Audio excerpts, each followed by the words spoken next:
Dalk moet ek 'n storie vertel terwyl ek verwelkom en sê tradisioneel mos nou hierdie week die 10 dae wat 'n 10 dae is waarin ons Pinksterreke gehou het in die ou dae wat jy reg deur gegaan het en wat Pinkster begin en waar ons nou is ons so 'n soort van na die hele ding van die opstanding, Paasnaweek, die sterwe en opstanding, die tydperk daarna en dan hemelvaart en wat na hemelvaart dan die Pinksterbidure wat begin by ons in die gemeente dan Sondag aand tot met Woensdag aand elke aand om 6:00 wat ons die daar doen.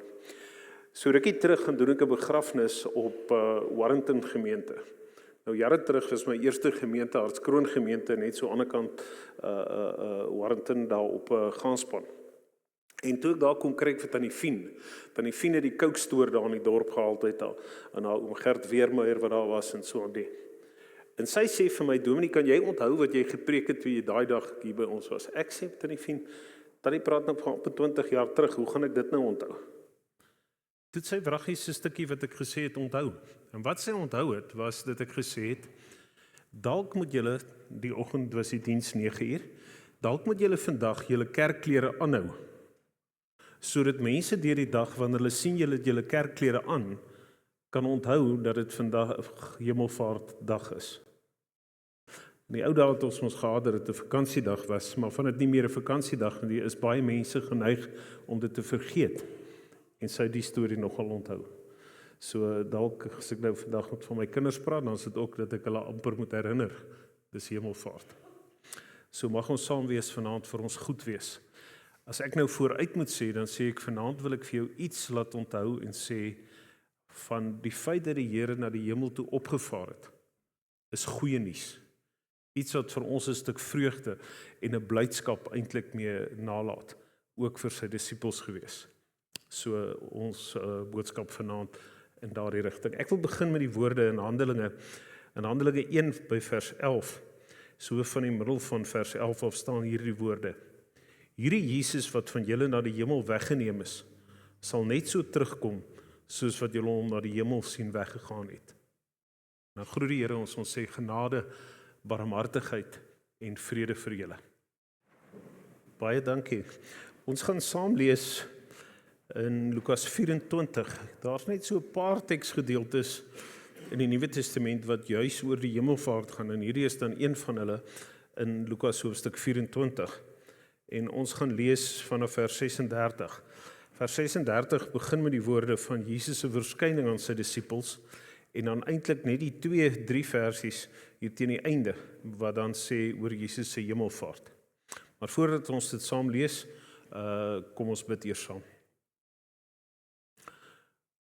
Ons Here en Hemelvader, wanneer ons met U praat en bid, dan is ons bewus van wie U is. Die een wat sit aan die regterhand van God, wat na die hemel toe opgevaar het. Wanneer ons met U praat, dan praat ons met die regeerder van hierdie heelal, die koning van die konings. En wanneer U na ons kyk, weet U alles van ons af. En wanneer ons met U praat, dan weet U wat ons harte wil sê, wat ons in woorde nie gesê kry nie. Want U ken ons deur en deur. Maak nie saak wie ons is vanaand nie. U ken ons gedagtes, nog voordat dit by ons opkom. Here, ons het vandag geleef. Ons het die voorreg gehad om op te staan, vanmôre iewers bewus te raak daarvan dat vandag is hemelvaart en herdenk ons U vertrek van die aarde na die hemel toe. En wanneer ons hier by mekaar kom, dan doen ons dit omdat ons gelowiges is en mense is wat as te ware wil onthou, wil dankie sê vir dit wat U op die aarde vir ons gedoen het. Ons sou in ons gewone mensetaal sê, U het U alles gegee. U het U lewe gegee, sodat ons aan U kan behoort, U kinders genoem mag word. Here, mag ons saam wees vanaand vir ons bemoedigend wees. Mag ons saam wees vanaand vir ons so wees dat ons, wanneer ons hier uitstap, opnuut sal wil gaan leef as U kinders, as U getuies, as mense wat 'n storie het om te vertel om nuus te hê wat jy wil deel, om vir ander te wil vertel en te wys wie jy is en wat jy doen. Mag ons saam wees vanaand, vir ons goed wees. Ons bid dit in U naam. Amen. Lukas hoofstuk 24 vanaf vers 36. Nou, wat 'n mens nou hier moet sien wat gebeur in terme van opskrifte, is eerste by hoofstuk 24 begin ons oor die Here Jesus wat opgewek is uit die dood. En dan sien ons hoe dit nou gebeur dat hy verskyn aan verskillende mense. Eerste die Emmausgangers en alles wat daar gebeur is die volgende hoofstuk wat Lukas vir ons van vertel en hoe dit dan verder gaan en dan hierso die verskyning aan sy disippels. Dan staan hy terwyl hulle nog besig was om oor hierdie dinge te praat, staan hy self tussen hulle en sê vir hulle, vrede vir julle. Hoor hierdie woorde, verskrik en beangs, het hulle gedink dat hulle 'n gees sien. Maar hy sê vir hulle, waarom is julle ontsteld en waarom kom daar twyfel in julle harte op? Kyk na my hande en my voete. Dit is ek self. Vat aan my en kyk. 'n Gees het nie vleis en bene soos julle sien dat ek het nie. En nadat hy dit gesê het, wys hy hulle sy hande en sy voete. En omdat hulle dit van vreugde steeds nie kon glo nie en verbaas was, sê hy vir hulle, het julle iets te ete hier? En hulle het hom 'n stuk geroosterde vis gegee en hy het dit geneem en dit voor hulle geëet. Daarna het hulle gesê, dit was my woorde wat ek tot julle gerig het toe ek nog saam met julle was, dat alles wat in die wet van Moses en die profete en die psalms voor my geskryf is, vervul moet word.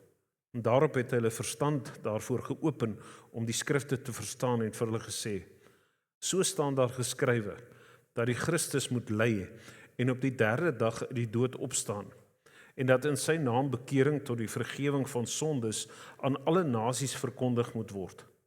Julle moet by Jerusalem begin, en getuies van hierdie dinge wees. En kyk, ek sal die belofte van my Vader na julle stuur, maar bly julle in die stad, totdat julle met krag uit die hoogte toegerus word. En daarna het Jesus hulle uit die stad gelei tot by Betanië, hy het sy hande opgehef en hulle geseën. En terwyl hy hulle seën, het hy hulle van hulle af weggegaan en in die hemel opgeneem. Hulle het hom aanbid en met groot blydskap na Jerusalem teruggekeer en hulle het God voortdurend in die tempelterrein bly prys. Die gedagte wat by my regtig nogal vasgesteek het, is dit wat ons lees hier in die gedeelte onder Jesus se hemelvaart, die opskrif vers 52. Hulle het hom aanbid en met groot blydskap na Jerusalem teruggekeer. Om aanbid en met groot blydskap na Jerusalem toe teruggekeer. Die vertrek van Jesus van die aarde af kon die disippels eintlik op 'n sekere manier soort van verwese laat voel. Kon laat voel, nou bly ons alleen agter, nou is ons onseker. Maar die Here kom en hy doen 'n enorme klomp moeite om aan 'n klomp mense te verskyn na sy opstanding. En hierdie verskynings is dit so dat hy selfs hier kom en die wonde aan sy sy en in sy arms wys om te sê, dit is ek. En hoe hulle toe hulle saam 'n stukkie vis eet, as te ware by 'n punt kom en dat hulle glo en besef wie Jesus is, waar hulle aanvanklik dink dit is 'n spook, is hulle nou dat hulle sê, hierdie is Jesus. En laat die Here hulle agter, nie met vrees en bewing en onsekerheid nie, maar met 'n stuk sekerheid en 'n stuk blydskap, 'n stuk opgewondenheid as te ware. Ek het nogal daaroor nagedink, en gedink dikwels as ons praat oor om mense te sê, jy moet getuig vir die Here, klink dit vir ons verskriklik moeilik. En klink dit vir ons na iets wat, jy gaan ons dit regtig kan doen, is dit regtig wie ek is, of hoe ook al. Maar wanneer jy 'n stuk goeie nuus ontvang het, wanneer iets gebeur het met jou, wat jou opgewonde maak, dan moet jy as te ware soos 'n kindjie wees, wat nie kan wag om dit te vertel nie. Wat nie kan wag om besig te wees om te sê, het jy gehoor, dit en dit en dit en dit het gebeur nie. Hierdie stuk opgewondenheid, hierdie stuk nuus. Die lewe het in 'n sekere sin vir die disippels verander. Hierdie moment was 'n moment wat hulle so 'n soort van die skille van hulle oë afgeval het. Hulle skielik verstaan het en begin verstaan het wat die doel was van die Here Jesus se hele aardse bediening. In hemelvaart het die betekenis dan op die ou end ook dat die werk van die Here op aarde voltooi is. In die kruis word die woorde gebruik, dit is volbring. Maar hier, nadat hy opgestaan het, nadat hy in 'n klomp mense verskyn het, het hy sy werk op aarde afgehandel en is dit tyd om terug te gaan en sy plek in die hemel in te neem, aan die regterhand van God, as koning van die heelal. Eintlik moet ons oor hemelvaart nie praat as waar is Jesus nie, in die aarde of op die hemel nie. Maar ons moet eintlik praat oor wie is Jesus, die koning van die heelal. Ek het jare terug huisbesoek gedoen, en toe ek die aand by die huise inkom, toe sit die seentjie, sy naam was Stefan, sit hy op die kombuistafel. Hy het 'n vatdoek so om sy kop vasgemaak met sy spelery, waarmee hy in die gang is, en toe hy hoor die dominee kom, toe het hy 'n vraag op die hart. Sy vraag onmiddellik is, wat hy vir my vra, Dominee, waar is die hemel? Dis nogal nie so maklike vraag om vir 'n kind te antwoord nie. En sy tweede vraag, toe ek sê, dis daarbo, is om te sê, gaan ons nie afval nie. Iewers in sy begrip van hemel, het hierdie ding van afval vir hom gewees. En dalk is die beste beskrywing om te sê, die hemel is daar waar God alles en almal is, daar waar God se regering volledig is, in elke stukkie van jou lewe. Dis hemel. Het jy al gedink hoe sou die aarde en die lewe op aarde was, as dit nie was dat daar byvoorbeeld skelms was nie? Nie sleutels nie, nie alarms nie, nie inbrake nie, niks nie. Omdat mense leef soos wat God van hulle vra. So wanneer ons vra wie Jesus is, dan hoor ons een van die een wat die werk voltooi het, die een wat die troon in die hemel bestyg, sy plek aan die regterhand van God inneem. En nou kan 'n mens terugkom weer na die geboorte van Jesus toe, dat hy mens geword het, dat hy aarde toe gekom het, as mens geleef het, gewoon het, gewerk het, opgetree het, maar dat hy dieselfde tyd ook God was. En dat sy afstand doen van die troon deel van sy liefde vir ons was, om hierdie taak, hierdie liefdestaak te kan verrig. Wanneer sy werk afgehandel is, dan beteken dit ek en jy het hierdie vertroosting en weet, ons het alles wat nodig is, het die Here reeds vir ons gedoen. En nou leef ek en jy op aarde, en ons weet wie is die een in die hemel. En wanneer ons bid en met die Here praat, is dit wat by ons gebeur. Ons weet, ons praat met die koning van die konings, die een wat regeer, die een wat in beheer is, die een wat sê, ek het gegaan, nie om julle agter te laat nie, maar ek het gegaan om vir julle plek te berei. Dit plaas ons oë as te ware op die toekoms, op die ewige lewe, op die teenwoordigheid by die Here. Die reaksie van die disippels, lees ons dan met ander woorde, is nie 'n reaksie van hartseer of verslaandheid of verstom nie. Maar ons lees hoe dit mooi staan hierso, dat terwyl hy weggaan in die hemel opgeneem is, hulle het hom aanbid en met groot blydskap na Jerusalem teruggekeer. 'n Stuk blydskap oor wat die Here gedoen het. Skielik verstaan wat sy boodskap is. Skielik verstaan wie die Here Jesus Christus werklik was. Nie die een wat 'n nuwe heerskappy, 'n nuwe koning van die Jode gaan wees nie, maar die seun van God. Lukas 24 vertel die verhaal vir ons pragtig. Nadat hulle dan met hierdie blydskap, met hierdie vreugde weggaan, is dit betekenisvol waarheen hulle gaan. Hulle gaan op die oomblik, lees ons, dat hulle teruggaan na Jerusalem toe, en dan staan daar, en hulle het God voortdurend in die tempelterrein bly prys. Nou vir ons sal dit nou sin maak om te sê, dat dis die plek waar ons die Here wil dien, en dis waar ons hom wil prys, hom wil loof, die eer aan hom bring, ensovoorts. Maar hier moet jy nou onthou, hulle gaan terug na die tempelterrein toe, die Jode se plek toe. En die Jode het eintlik net in God geglo. En nou kom hulle eintlik met hierdie boodskap terug. En hulle loof en eer en is bly oor die Here Jesus Christus wat koning is. 'n Stuk getuienis, 'n stuk vertel van wat die Here in hulle lewens beteken het. In ons lewens is dit nogal 'n ding, om doeteenvoudig te kan vertel van wat het die Here vir jou gedoen. Nie amper sê 100 jaar terug nie, nie jare terug nie, maar wat het die Here vandag in jou lewe gedoen? Want ek dink in ons lewens moet ons dikwels as te ware 'n bietjie fokus en kyk en sê, maar waar was die Here vandag besig? Wat het die Here vandag in jou lewe gedoen? Ons is geneig om by dit verby te kyk. gedink dit en dit en dit het maar gebeur, maar hoekom het dit gebeur? Wat het die Here vandag in my lewe gedoen? As die Here Jesus na die hemel toe opvaar, dan kan 'n mens eintlik sê hy gee 3 goed aan ons. 3 goed wat hy by ons agterlaat en by sy disippels agterlaat. Sy disippels het uiteindelik verstaan waarom hy moes ly, waarom hy moes sterf en dat hy opgestaan het, sodat ek en jy waarlik kan lewe. Hoe dikwels lees ons in die evangelies dat die disippels soort van onkundig is en nie verstaan waarmee die Here besig is nie. Dat hulle nie verstaan wat dit is waarheen hy op pad is nie. En nou is dit asof die skille van hulle oë afval en hulle besef, dis hoekom die Here hier was.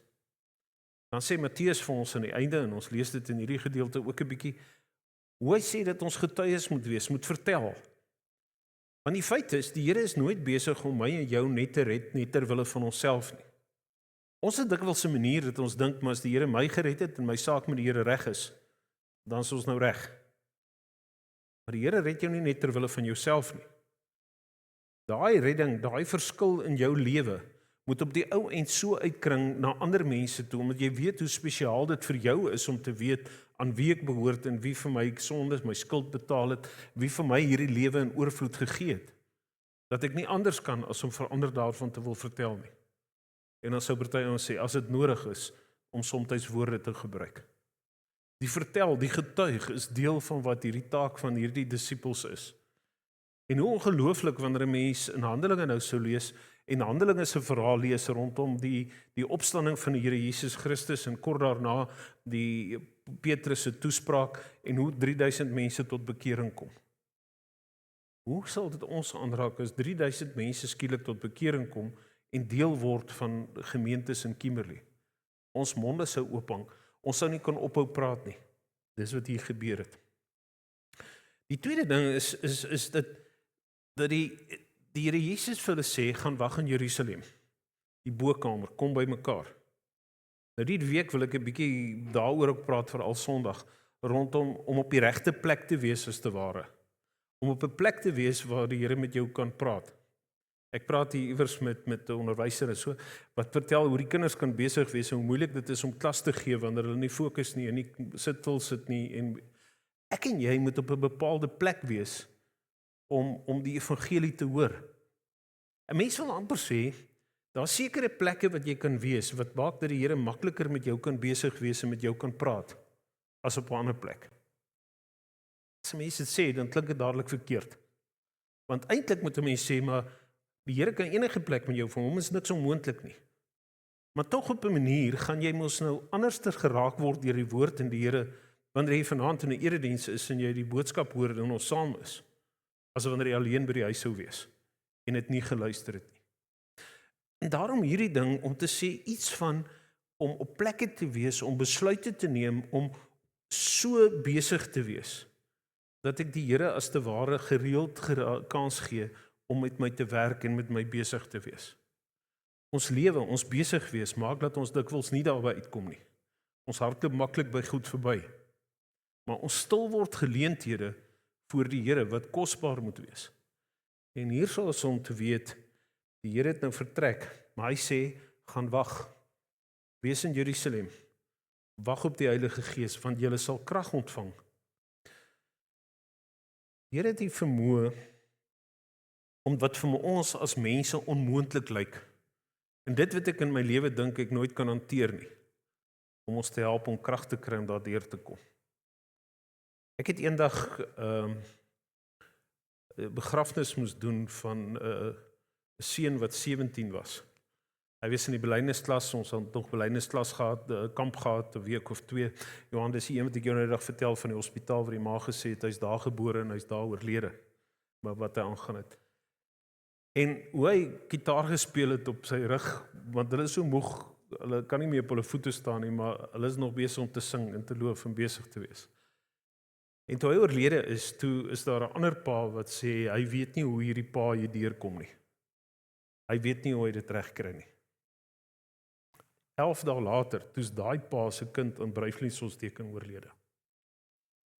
Die pa kom by die begrafnis by my, hy sê, nou weet ek hoe het hy daardeur gekom. Jy kom nie daardeur nie, die Here dra jou daardeur. 'n Stuk ding om te sê, die Here wat ons krag gee, wat ons menslik as onmoontlik beskou, en goed wat in ons lewens kom, wat ek dink ek sou nooit daardeur kom nie. Kom die Here en hy gee deur sy gees vir ons die krag om daardeur te kom. Om ons te waar onsself bloot te stel, op plekke te wees, sodat ek krag kon ontvang. Ek het 'n foon gehad, wat die selfoon se battery nou nie meer so lekker was nie. En in die proses moes jy hom op laai sit. As jy hom nie op laai sit nie, dan wil hy nie eers 'n dag deurkom nie. En ek dink partykeer in ons lewens probeer ons 'n dag deurkom sonder om iewers in die teenwoordigheid van die Here wees om op laai te kom. Dan die ander prentjie wat ek probeer in my gedagtes kry, die ander iets wat die Here vir ons gee, is dat die Here kom en dat daar staan uit hulle geseën en na die hemel toe vertrek. Mense wil amper sê, wat 'n ongelooflike gebeurtenis. Hierdie stuk seën wat hy vir hulle gee. Wat behels hierdie seën? Hy maak dit vir ons moontlik om sy kinders te wees. Hy maak dit vir ons moontlik om te weet dat hy by ons teenwoordig is. Want toe die Here Jesus op aarde was, was hy aan tyd en ruimte gekoppel. Maar nou, met sy weggaan na die hemel toe en sy stuur van die Heilige Gees, het hy die vermoë om by elkeen van ons in elke oomblik en elke plek te kan wees. En is hy by ons elke oomblik van elke dag. 'n Stuk seën, sy teenwoordigheid, wat nie net op sekere plekke is nie, maar oral. Die disippels het verstaan wie Jesus is. Hulle het 'n stuk blydskap, 'n stuk vreugde, wat as te ware vir die mense in Jerusalem moet wees. Wat gebeur? Hoekom is julle so opgewonde? Wat het aan julle hierdie blydskap gegee?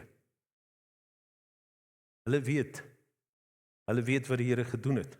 Hulle weet wat die pad is. Hulle weet hoe om 'n lewe in oorvloed te kan leef. Hulle weet wat dit is om onder die hand, onder die seën van die Here te kan leef. Hulle kan met blydskap uitgaan. Hulle kan weet hulle sonde is vergewe.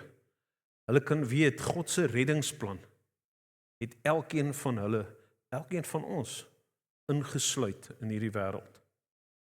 En nou word ons geroep, nie gered ter wille van onsself nie, nie geseën ter wille van onsself nie, maar geseën om 'n seën te wees. Gered ook om in ander se lewens die evangelie verder aan te gee en met mense te kan praat.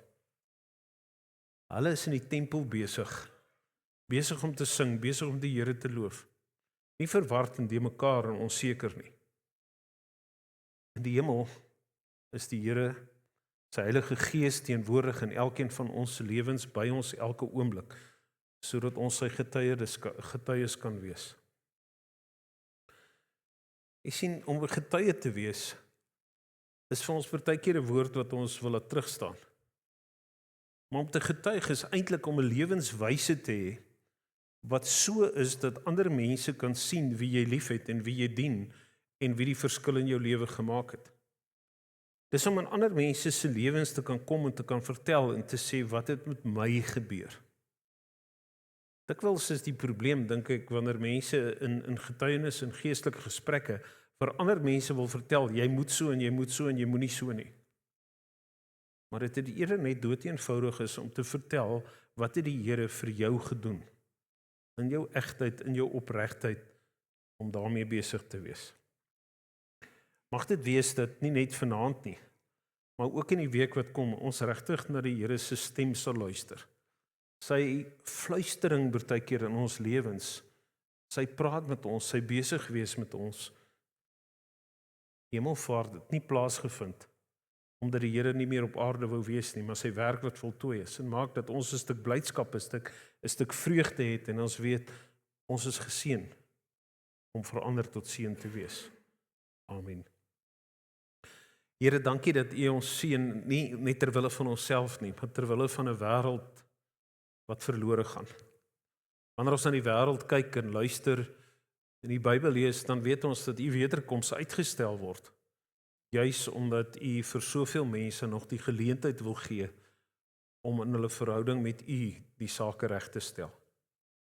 Here, gee dat ons lewens en ons besig wees 'n bydra sal wees dat mense nader na U toe gaan groei. En nie 'n rede sal wees hoekom mense sê ek wil nie met Jesus iets te doen hê nie. Dankie vir U werk in ons lewens, vir die ongelooflike werk wat U op aarde gedoen het. Hoe U dit vir ons moontlik gemaak het om aan U te behoort, om U kinders te wees. Dat U dit vir ons moontlik gemaak het en ons gebruik om U getuies te wees. U kon engele stuur, maar U gebruik ons. Dankie Here vir vandag en wat ons kan onthou. Dankie dat ons kan bid vir 'n week wat voorlê waarin ons ook op 'n manier ons ore wil spits en wil luister na wat U Gees ook in elkeen van ons se lewens wil doen en wat U vir ons wil sê. Dankie dat ons hierdie week aan U kan opdra en kan bid, Here, dat U elkeen wat oor hierdie land, oor hierdie wêreld sal besig wees met eredienste, met prediking, met woordverkondiging, op watter manier ook al, dat dit mense sal aanraak en dat U Gees in ons lewens sal werk en dat ons as te ware nie anders kan wees as na die tyd, as wat ons was voor die tyd. Ons moet verander, ons moet groei. Ons moet meer en meer word wat U wil hê ons moet wees. Dankie vir al die gawes wat U aan ons gee. Ons bid dit in Jesus naam. Amen.